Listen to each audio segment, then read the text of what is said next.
and welcome to Food Rebels. I'm your host, AJ Sharp. This is the podcast that brings you brands, chefs, and live on-air tastings, a show that is dedicated to the more rebellious side of the food world, where we celebrate the people who have changed the status quo. Hello to our lovely listeners. It's me, AJ, and producer Georgie. Hello. Georgie has set up a survey on the Food Rebels website, foodrebels.co.uk. We want to know more about you. We know a little bit about you, but we want to know more about you. So be really grateful if you could complete the survey, and there's going to be a very special prize announced over the next couple of weeks. But today on the show, we have James Eade from Earth and Wheat. Welcome, James. Thank you for having me. Tell us a little bit about Earth and Wheat. So Earth and Wheat is the world's first wonky bread box subscription service. We rescue bread and other fresh produce from the point of production and deliver direct to consumer. Oh, I need to know more about that. And Fergus O'Sullivan from Nice Rice. Hi, Fergus. Hi, AJ. Hi. Hi. Tell us a little bit about Nice Rice. So we are the UK's first sustainably farmed rice brand. We launched about a year ago. In fact, almost exactly a year ago. That sounds amazing. How did it come about? And how is rice sustainable? I should probably start with how rice isn't sustainable. So the way most rice is grown, so kind of 95% of the world's rice is grown in flooded paddy fields. And basically I'll try and keep this relatively brief, but I can go into lots more detail if you like. But a flooded field is a great environment for bacteria that produce methane. So if you stood at the side of a flooded paddy field and stared at the top of the water, you would see bubbles coming up to the surface. That's methane that's being produced in the soil. And obviously bubbling up and then being released into the atmosphere. So traditionally, rice farmers keep their fields flooded throughout the growing season. So for kind of up to 6 months. Obviously, there's a lot of rice fields around the world. It's the world's most eaten food. Putting all that together, it means that rice has just an unbelievable emissions footprint. So after beef, it's responsible for more emissions than any other food globally, which is... Wow. Yeah, which I was kind of shocked by. And that's kind of where I guess my starting Nice Rice began. So how is yours different? The way it's farmed. So again, I'll kind of simplify it because there's, as you can imagine, there's quite a lot. There's, I think, 41 different things that our farmers actually do. But the kind of main one in terms of the emissions reduction is the farmers let the fields dry out. And it is as simple as that. So they still flood the fields, but they have a dry down event. It's called kind of once or ideally twice during the growing season. And what that does is it means the bacteria in the soil dies out. So when the soil aerates, oxygen gets into the soil when it's dry, and that kind of kills off the bacteria. And then even when the farmers flood the field again, it takes time for those bacteria to build back up again. So you get a kind of disproportionate effect in terms of reducing the methane that's being produced. So yeah, so it's relatively simple, doesn't need any expensive machinery. It's just a matter of farmers kind of learning about this, learning about the issues with keeping their fields in flood, getting training on how and when to do a dry down event. That's the kind of key thing, really. Yeah, that's really interesting. Did you know that about methane? No, I didn't. But how did you work out how to become more sustainable? What's your background? Where did you... I mean... What's going on? Where did you find out this information? Yeah, well, I mean, I wish my background was in food or rice. That would have made this all much more straightforward, I'm sure, but it's not. So I found out about this actually reading a book called Drawdown, which is a book about, I think it's the 50 things that we can do to reverse climate change. That's the language that they use. And one of the chapters in there is about rice farming. And it kind of tells these extraordinary facts about how bad kind of conventional rice farming is. And then it presents the solution as a method of farming called SRI, which is the system of rice intensification. Actually not a great name for a more sustainable kind of farming method, is it? They need to rebrand, I think. But SRI has been around since kind of the 60s or 70s. It's got an interesting backstory. It was actually discovered by farmers on Madagascar with a French Jesuit priest. I think someone needs to make a film about this one day because it's got a kind of it conjures up all sorts of kind of funny images in my mind. But these Madagascan farmers and this French Jesuit guy were playing around with different ways of growing rice, primarily actually to try and improve the yield that the farmers were making. So they were really focusing on how can we grow more rice from our 1 acre plot. And there was a team of scientists from Cornell who happened to be on Madagascar at the same time. They kind of got wind of what these farmers were doing up in the mountains and went up and checked it out. And a guy called Norman Uphoff was the kind of head of this team of academics from Cornell. And that started, I guess, a kind of 20 or 30 year obsession for this guy, Norman Uphoff, to really understand this alternative way of growing rice. And one of his so someone that trained with him at Cornell, a lady called Erica Steiger, she's been really instrumental with helping me understand all of this. So she's based over in Cornell as well. And so Cornell have been kind of at the forefront of really testing this alternative rice farming method, understanding what the impact is on not just on emissions, but on soil health, on the amount of water that we're saving by farming rice this way. And taste. I mean, how does it affect the taste of the rice? Honestly, it doesn't affect the taste at all, which is actually great, right? Wow. So the taste is really driven by the variety, and then other things like how you mill the rice, how it's aged. And there's some insane number of varieties of rice, aren't there? There are thousands, yeah. Like there are hundreds of thousands or something, aren't there? I couldn't commit to Crazy. hundreds of thousands. I'm pretty sure there's 10,000 varieties of rice. Yeah, and so that's in terms of, when we kind of came to developing nice rice and thinking about how we could build a brand that hopefully gets sustainably farmed rice, out into the world and into as many kitchens as possible. Although my reason for starting a brand is all about sustainability and all about trying to get this kind of better rice into the UK market. Actually, most people primarily care about taste. So that was like the first thing we had to start thinking about was how we can get rice that just tastes better and smells better, looks better, all of the kind of key things, how we can try and make those work as well. And also educating the customer that certain rice is actually really bad for the environment, because I think up until now we all just thought rice was rice, or rice was made equal, but actually that's not the case at all. Yeah, exactly. One of the kind of challenges, but one of the opportunities for us as a brand is that most people actually think rice is quite good for the planet. It's a plant. Plant-based is, a kind of byword for good in today's kind of food world. So it's tough because we're kind of bringing people a solution to a problem that they don't know about yet. So we've got to kind of talk about the problem and the solution. But actually there is more and more interest in how food is grown, where our food comes from, who's growing it. And I think all of that kind of plays into people understanding their food better. And I love that they come in these paper packs. They're really cool, aren't they? I've never seen one in paper before. Are you the first one to do it? We're not actually. We're not. So I think one or two other smaller brands have had rice in paper. So credit to them. But we're the first. So none of the big brands have rice in paper. And that was another thing which when I started out, I was like, it's a bit weird that rice is in plastic. Does it need to be in plastic? And you quite quickly find out, no, it doesn't need to be in plastic. It's cheaper if it's in plastic. Same with pasta, isn't it? Yeah. It's one of those slightly disappointing things that when you ask a few questions, why is it like that?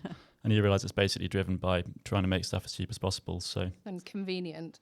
Can we taste it then? What are we tasting here? We've got a please do. So kind we of have whole got grainy rice. Yeah, exactly. So we've got, what have we got here? We've got a whole grain basmati rice. So we use one variety of basmati across all of our products at the moment. All comes from the same group of farmers up in Haryana, in the north of India. It's pretty common in rice that you mix different varieties together. Makes it a little bit cheaper. You can kind of mix cheaper grains with the more expensive grains. We don't do that. We have just one variety, which we use across our range. Is that basmati? Yeah, exactly. Yeah, so pure basmati. Yes, exactly. So that's what the pure refers to. It's that it's not mixed in with anything else. That's delicious. The chipotle recipe one is fabulous. Cool. Thank you so much. Yes, we've got a plain whole grain, and then we've got exactly as you say, we've got a chipotle recipe on the side. So that's hopefully you're getting a little bit of kind of smokiness, a little bit of a kick from the chili, but hopefully not kind of overwhelming. Quite sweet and tomatoey and rich. And There's some red pepper in there as well. Yeah. a little bit of chili burn as well. Yeah. That's delicious. Really nice. Paprika. Correct. Yeah. Yum. This was version 16 of this recipe. So Version 16. yeah. How did that look?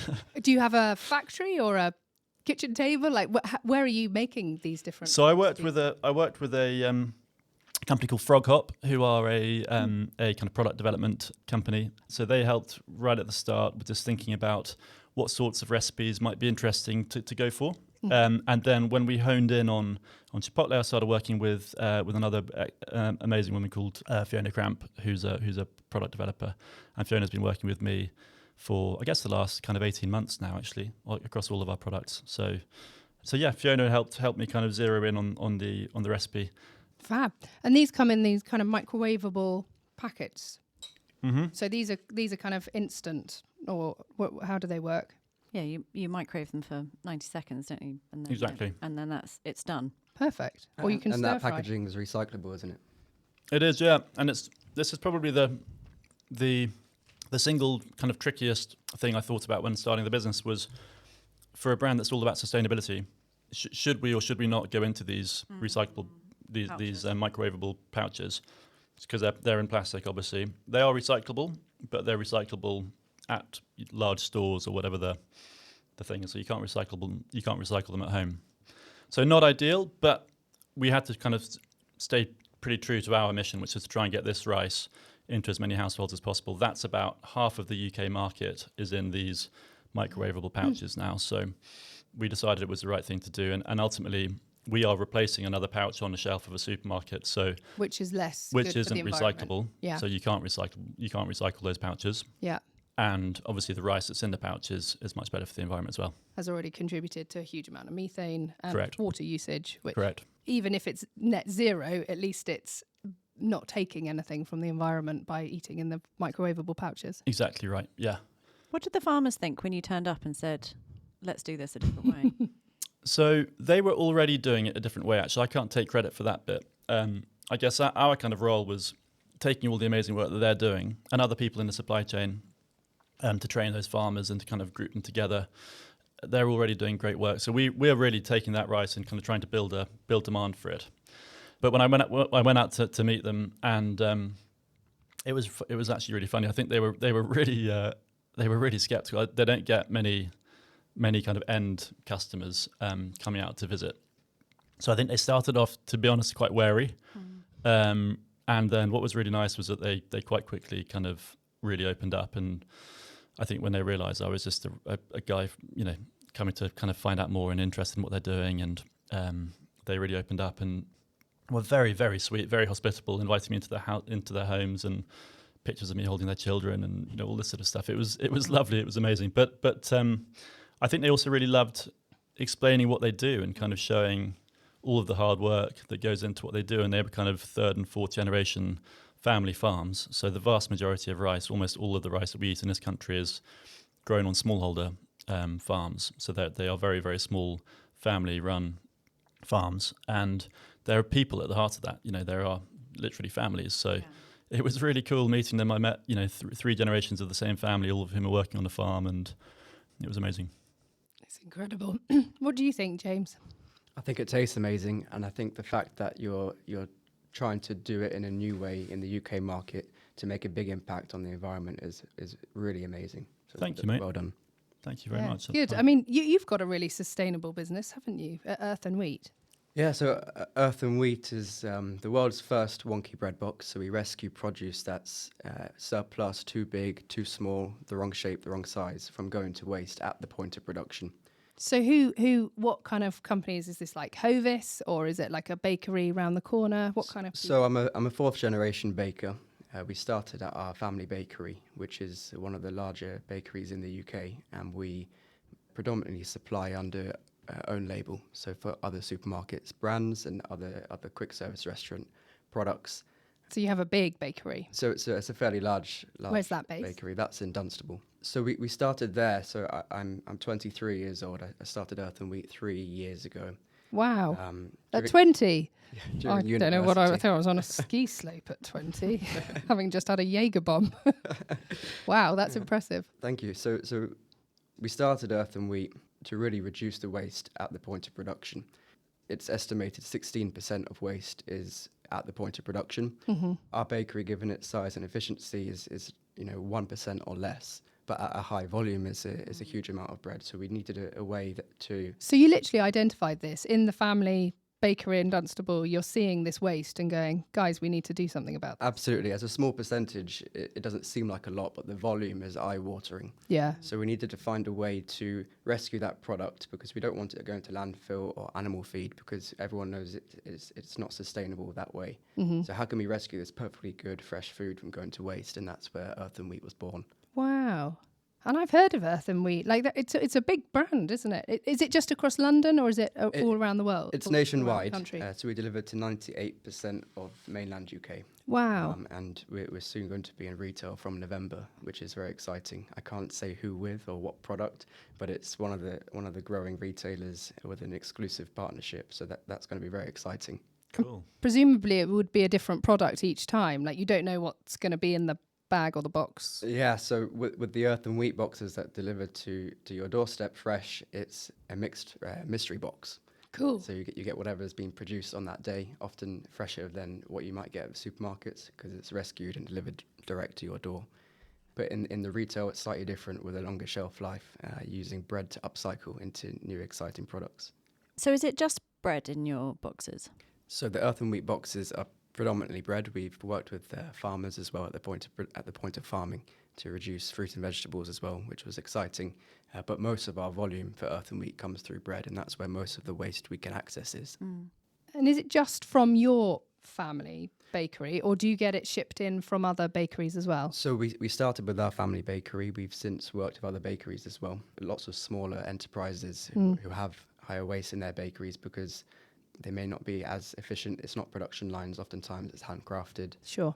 So they will also ship direct to the consumer from their bakery. So Earth and Wheat works with them to enable that. Oh, they ship it directly from theirs? Because that was one of my questions. If you're shipping lots of stuff to one place, you're adding on a whole load of more, Exactly. And emissions and everything, and then shipping it back out again. And bread stales exponentially. So it's really important to get it into the hands of consumers quickly. With supermarket breads, it's amazing. They use amazing technology, natural preservatives, different types of packaging to increase shelf life. But when we're rescuing, we don't want to double pack. So what we often do is, if a bread is already packed, we'll send it in that, and it might have a longer shelf life. But if the bread is not yet packed because it's too big for the packaging, you can imagine jumbo-sized tortillas not fitting in, an 8-inch tortilla pack. That's packed direct in earth and wheat packaging and then sent to the consumer fresh from the bakery. Wow. So that answers one of my questions, because I was thinking, what kind of stuff do you have that's waste? But just like that, so a tortilla that got too big, or a loaf that proved too much, or So something that burnt, maybe? Exactly. So we don't supply foods that aren't edible. So if it's burnt, it won't be supplied. But oftentimes it's undercoloured or overcoloured, but it's perfectly baked. Fine. You might have crumpets which don't have enough holes, which are called blind crumpets. Or you have crumpets with a little batter seeping around the edge, and that's called elephant feet. And do we mind about that? As consumers, do you get, if you were to put that into packets and sell it as it was without saying it was wonky, would consumers complain? So when you're supplying into retail, oftentimes they'll have a specification that you have to meet, especially when it's under their own brand. And if your product, So we don't even know, do we? if your product is not the right product, it might be sent back to you, which is a huge loss. So it's better to actually not supply the wrong product, because it's not their product if it's too big. So literally on a crumpet, it has to have like plus 20 holes or something. Yeah, if you have Wow. a blind patch, it's a rejected product, but it's still perfectly fresh to eat and perfectly good to eat. There's no difference to it other than the poor crumpet's got no holes. This is the reason we've got problems, though, isn't it? Because things aren't perfect, and fermented foods are not perfect, and you can't make things to be perfect. It's like the apples that we know get rejected, and the strawberries and everything else, because they're not the perfect size. Who decided what perfect looked like? Yeah, it'd be easier if the supermarkets just changed their view of of exactly what acceptable is. And you might think that, but the consumer as well drives that. Because if the consumer is purchasing a product and they're not happy with the way it looks, or it's too big, or it's too small, or for example, it's not the right weight, products that are underweight have to be rejected because people are buying 500 grams of bread. They want to have 500 grams of bread or more. So if people accept that it's a natural product, if every piece of bread looked the same, you'd be worried. It's a natural product. It's going to vary in how it looks and how it feels, and maybe not how it tastes. But sometimes if it's overcooked or if it's overcoloured, it might taste a bit different. But if people accept that it changes, then there won't be that pressure on supermarkets to demand the same type of bread in the same way every time. I think the problem is the conditioning that we've had, and we've had perfect fruit and veg for such a long time.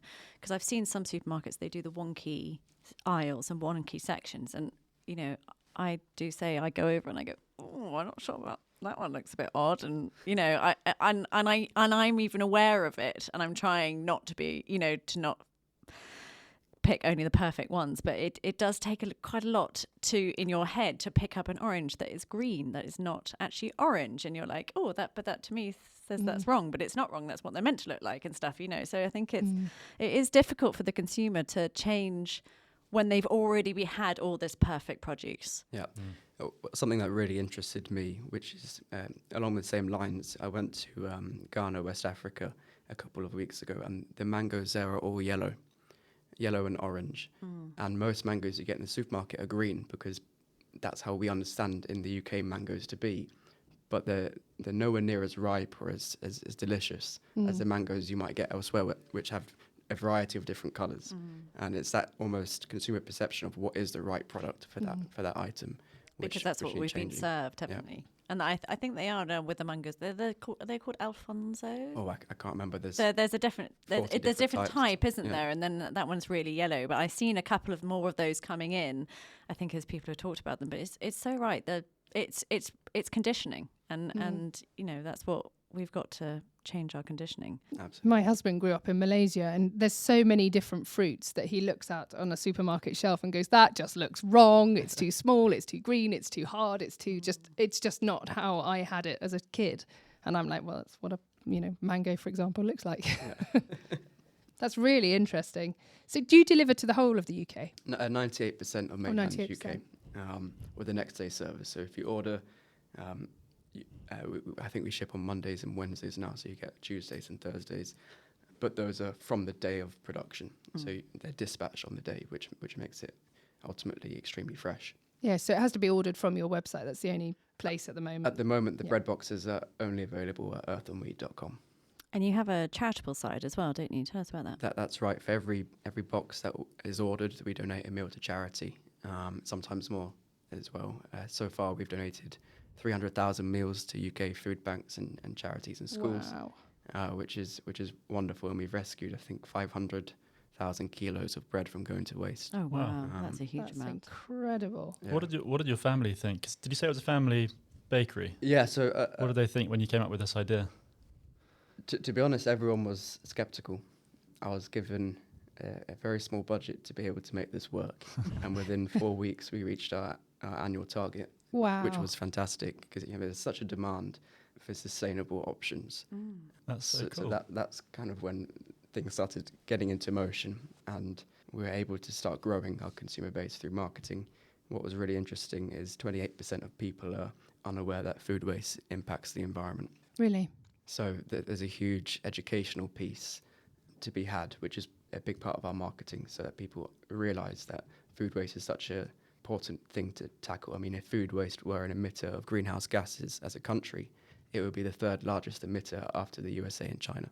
Wow. That's incredible. So would it just normally go into landfill? Is that where it was going before? So landfill and animal feed is often where it might end up. We always have done some charity work, but it was difficult to organise that properly without a full process in place. And Earth and Wheat has put that process in place, which is amazing. It's incredible. You raise a really uncomfortable topic, though. I can kind of feel all of us feeling uncomfortable with this, because it's actually making us look at something that when we think of food waste, you think of the little caddy in the corner of your kitchen, don't you? And you think, oh, it's not too bad, actually. If it doesn't go in the dog, it goes in the caddy. I think our food waste at home is pretty good. But actually, if you start to look at it on a big scale, you look at the big manufacturing businesses, the bakeries, dairy, creameries, all of them, and you start to look at the waste, and agriculture, we know already, is really tough. And you start to look at that on a global scale, or even just on a UK scale, it's uncomfortable to think about when you think of there's people in this country suffering from food insecurity, too many people. Yeah. It's very uncomfortable to think about this waste, isn't it? It really is. So that Earth and Wheat tackles waste at the point of production. There are other fantastic companies that also tackle waste along different parts of the supply chain. But a huge part is food waste at home as well. So everyone can do their bit to reduce food waste at home. 12.8 million tonnes of food is wasted in the UK each year, 4.5 million tonnes of which is edible from UK households. Oh, really? Oh, wow. So they throw away edible stuff? Yeah. Wow. And it's estimated from our research with 2,000 consumers, about £10 on average per week in terms of monetary value is wasted. Gosh, that's a huge so that's £520 a year, which you could be saving by not wasting food at home. Yeah. And how much does a box cost? So the variety bread box, which is on promotion at the moment, is £8.99 starting price depending on the subscription. And how many, items would you get for that? So it's, I think, 2 to 3 kilos of bread, which wow. ends up being about gosh. five to six different types of bread. With a variety bread box, you get different items each time. Gosh, that's a lot for $8.99. Yeah, it's fantastic, really, and it's free shipping as well. And delivery. Gosh, amazing. I need this. I have a tween boy who just eats everything in our house. Honestly, it's alarming. I'm buying 3 or 4 loaves of bread a week just to get him through the after school hunger. It's nuts. That's absolutely incredible, though. And you've given us a discount code to our listeners as well. Oh, haven't yes. you? That's right. It is Food Rebels 10 off your first box, which gives you 10% off your first box. Yes, so if you head to the Earth and Wheat website, put in Food Rebels 10% off your first box. Perfect. That's right. And also, you've got a discount code for us as well, haven't you, Fergus? We have, yeah. So if you put in Rebel Rice, all one word, that'll give you 20% off any order from our website, which is wearenicerice.com. wearenicerice.com. Yeah. Brilliant. And where else are you available? Is it mainly through the website? Or? No, so actually it's mainly not through the website. We launched into Waitrose. Oh, wow. So we're in about 250 Waitrose stores, and it's actually the two products that we've tried today. So our whole grain and our Chipotle quick cook rices. And then we've got our full range on Ocado. So you'll find our white basmati on Ocado and our dry rices as well. Brilliant. And how much is this pack of rice, this 500 So grams? that is £3.25. I'm very proud of that little paper bag of rice. It's been a long time in the making. It's just launched. So those are now available on Ocado, £3.25, yeah. I think they're actually on... Are they on offer at the moment? I don't think they're on offer yet, but they're going on to an offer shortly. So You heard it here first, lads. Exactly. And the pouches? The pouches are £2.15 for the flavoured ones.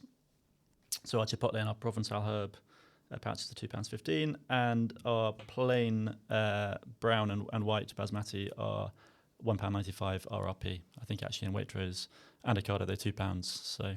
And are you developing some more flavours? We are, yes. Should I? I probably won't reveal what it is. Okay. We've got one. We've got one in the making, which we did a taste test recently. We got 30 people to try our new recipe alongside the kind of best-selling current version of that in the market. Proper blind tasting, so they had no idea which was which, and all 30 of them said they preferred our one. What turned out to be our one, brilliant. which is really exciting. So I can't wait to get that out into the market. Excellent. Oh, well, we look forward to that. So we have to follow you on social media or something to hear when the new one comes out. Yes, exactly. I've just teased it, so You've teased it, you certainly have. I love it. Well, I can't believe it. But that's all we've got time for today. Thank you so much for coming in, Fergus and James. Really lovely to have you in. And thank you to Georgie. That's right. Thanks for having us. so much. Thank you so much. It's been great having you guys in the show. As we said, really love to hear from everybody. So please do send us a DM on Instagram. We're at food_rebels_.